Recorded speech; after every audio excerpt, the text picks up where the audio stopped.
Hello, everyone. Welcome to this episode of Rush Roots. Today we have Brandon. So why don't you tell us who you are and where you're from?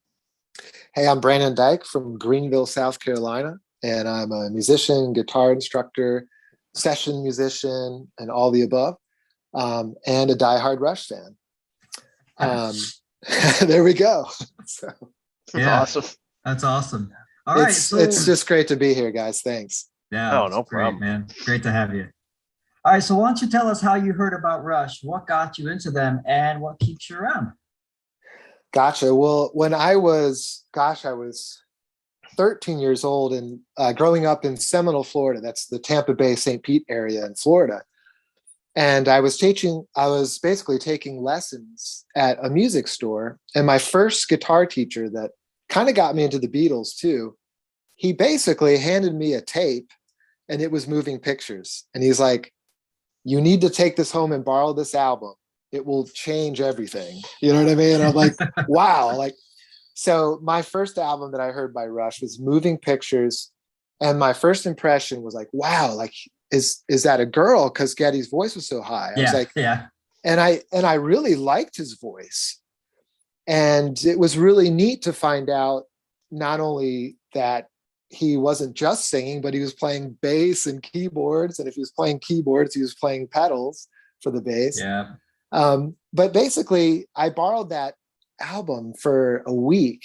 And I remember hearing Tom Sawyer for the first time. And it was like, wow, this is cool. And obviously it's so thematic. And of course, Tom Sawyer, you have the opening sound that they trademarked with the E major thing.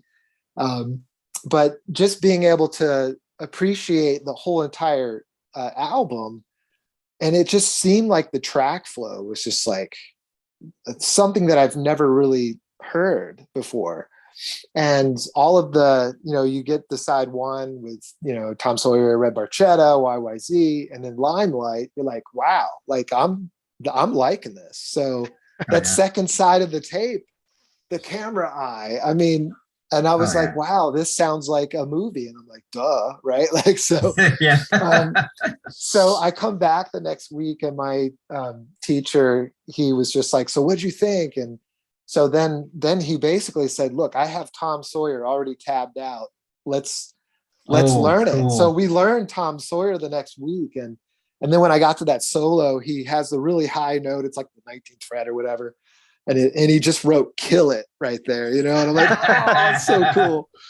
So so that was my first experience with Rush, and it hit me pretty good because I would say that at the time I shopped at this place called Specs Music in Seminole, Florida, in the Seminole Mall. And not only was I outrunning mall cops with my skateboard, I was going into that store and buying all the Rush tapes. So at the time, it was like 1991. So Roll the Bones didn't come out just yet. It was so close to being out. And so I remember hearing Dreamline on the radio, and I actually taped Dreamline and learned Alex's solo before the album came out. Oh, no way. Oh, cool. Yeah. So I went to Specs and got, it was the first Rush album that I waited in line to buy. It was kind of neat. So I bought that on tape at the time because CDs were just starting to come out, but I didn't have a CD player yet. Yeah. So it was great. So I went out and bought all of the tapes up to date, so it was all the way up to Presto. And then when Roll the Bones came out, it was just like, wow, this, it just seemed like they were, this was my music that I was supposed to end up looking at, or listening to. So at that point, it was great just because you had a lot of time to really digest all of the other albums. And I think the thing that really came to mind was, wow, the differences between the albums, they sound alike, but these are this could be a totally different band, from Caressive Steel to Moving Pictures, especially Roll the Bones. But so I grew up skateboarding in Seminole, Florida too. And so, I'd have my Walkman and I'd be riding my bike to another subdivision to my friend's house. And I would have like Hold Your Fire on. And I was like, this is amazing. And I remember looking back at listening to like Ty Shan and stuff and being like just so inspired. And obviously the song on that album, Mission, was just, a huge thing for me because I signed up for that crazy life, right? So so I guess I should be a little bit more sane and maybe do something like that, but maybe not.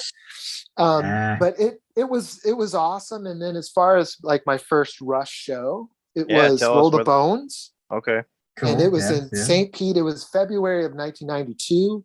And I was at the St. Pete, I think it's the Thunderdome. I think they called it that. I forget the venue, but that seems about right. But Primus opened up.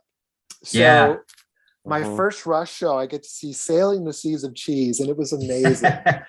Little did I know that backstage they were playing tubas and jamming out together and stuff. But it was just awesome to have. I mean, and I think if I remember correctly, they had like the medley on that tour.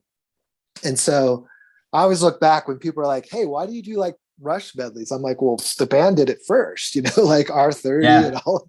Yeah. So, but it was enjoyable. And I think pretty much after that, I was just a huge fan. And of course, didn't for reasons out of my control, I didn't get to go to Vapor Trails, but I went to every tour after Roll the Bones except for Vapor Trails.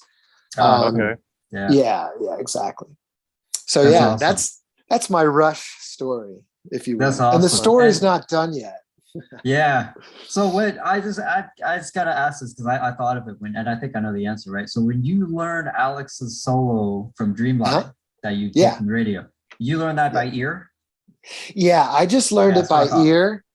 And what's cool about that is it's a very short solo. So, I mean, I like his long solos too. And, you probably guys have probably seen some of my guitar solo videos or whatever. Yeah. Oh yeah. Of course. And I just love his work and the way that he always incorporates very interesting phrases and melodies. For sure. It's always impressive to me when guitar players or any melodic instrument players learn things by ear. Because with me being a drummer, I can pick up the rhythmic stuff like so quickly, no problem, right? But the melodies and harmonies, I'm like, okay, was that what the fourth? Right? No, was that a third? What? Well, it's true. It's harder, you know. You kind of have that with drums though, a lot with those ghost notes and like just. And sometimes it's like all of the technique of like the approach, like where like even Neil, the last solo that he did, he was doing a lot of 7/8 in there. And like trying to like polyrhythmic things. And I'm not trying, but doing, of course. Yeah. That's awesome. So I love it. Cool. Yeah. Jim, go ahead. No, I was going to say, I think you kind of answered the first Rush show question. Yeah, Brian, yes. Do you want to ask the next one? Yeah, okay. Yeah, that's the next one. So, we're kind of want to get an idea of, where your preferences were when you got into the band versus kind of where you're at now in terms of what albums you gravitated to at the beginning of your fandom and where you're kind of at now. So what would you say your first favorite song and or album was when you got into the band, and what would you say that would be now?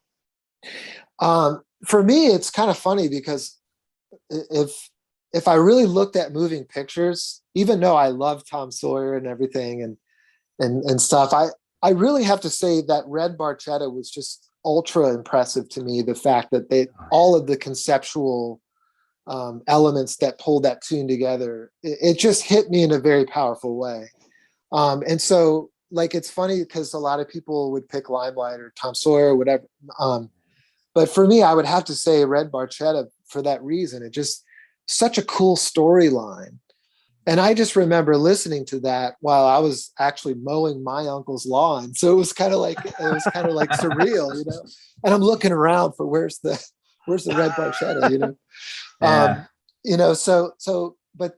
but by the time that I got into moving pictures, there was something also about Vital Signs that just really intrigued me as far as I think the word cerebral comes to mind because the way that starts and the way that they have that melody and they build upon that. And even Alex's little, misplaced rhythms where, and I just love that kind of stuff. And obviously they were really inspired by the Police and stuff at the time. Yeah. You can definitely hear that. Oh, for sure. But, I hear a lot of Andy Summers on that tune. Yes, exactly. Right. So, I mean, those tunes. And then when I would do my homework, I would do my homework to Rush albums. It was like, how did I do my homework to 2112? Yeah. Yeah. But I think I gravitated as a whole towards like different categories of their albums. So for example, I would probably put the first category, obviously just the Rush self-titled CD. It's in its own category because really it was like really Led Zeppelin type of sounding, and that's a good thing. But when Neil joined the band and started to be the lyricist, and now the more conceptual concepts, Fly By Night with Bitar and all that, because I used to play like D&D and stuff, Caress of Steel was just like awesome. It was like all of a sudden you're playing D&D, but you're like listening to it. Yep. So, that sort of, I would say for me, like Fly By Night all the way through Hemispheres was that way, obviously, with this very conceptual approach. And the first time I heard Permanent Waves, The Spirit of Radio was just like, yes, you know what I mean? Like, this is what I want to do, and I don't think a lot of people right away get the irony until they've listened to that song enough to really break it down, So obviously they still had conceptual songs on that record, but they still had radio play sounding songs, which I don't care either way, but it was cool because I like, I turn it up if it was on the radio, the Spirit of Radio.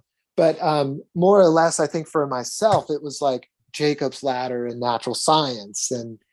And I'm sure you guys can testify to this. The first time I heard the opening of Entre Nous, I was like, wow. I was like, that is amazing. That's an A Lydian scale. No, I didn't say that then, but basically, but gotta get the modes in. Basically, just the feeling of victory when I hear that song and the intro, and so I would say like Permanent Waves all the way through Grace Under Pressure to me is like its own little category that I really, really started to appreciate. Power Windows all the way through Roll the Bones, I would say that I can link all those albums together, even though Presto kind of stripped away a little bit. A big difference from Hold Your Fire. But at the same time, those are like my little categories that I have. The reason why I'm explaining this is because I don't know if I have any prejudice against any one Rush album. That's entirely since fair. I was a 14-year-old kid, for me, I think it was more on that level where it just connected with me. And a lot of people ask me like, well, what else did you listen to? Well, I was growing up in the 90s. So of course I was a skateboarder. So all of the punk, all of, even early Green Day, I was big into all the, alternative bands and stuff, Smashing Pumpkins and The Cure. I love The Cure. So all the way through the 90s, I didn't really have to listen to a lot of different artists because I could put on Rush's catalog and just kind of go through those little areas of linking those albums together. So, it's kind of like for me, I listened to Rush a lot, but I also liked to learn to like progressive rock music that was older, Yes. And, going back to those records and stuff and checking that stuff out. And Pink Floyd, I'm a huge Pink Floyd fan. Oh, for sure. So just being able to categorize the albums into those little groupings, it just depends on the mood. You love all Rush. All Rush is good Rush. I really can That's say awesome, that. man. I really can. So where can people find you on social media? What would be your Instagram handle if they'd like to reach out? My Instagram handle is Brandon Dyke Guitar, and I'm also at Brandon Dyke Progressive Rock. So stop on by and say hello, please. And Awesome. those are both awesome channels. You guys go check them out. Yeah. Thank you. I appreciate it. Yeah. Thanks for having me too. Oh, Yeah, no man, problem thanks. at all. If anyone else wants to come on and share their Rush roots, feel free to shoot us an email, rushfans@rushfans.net, and we will have you on. Brandon, thanks for coming on, and everyone That sounds watching. good. Thanks for having me, guys. It was a lot of fun. Oh, no Enjoy. problem. Thanks, man. Take care, everybody. Later.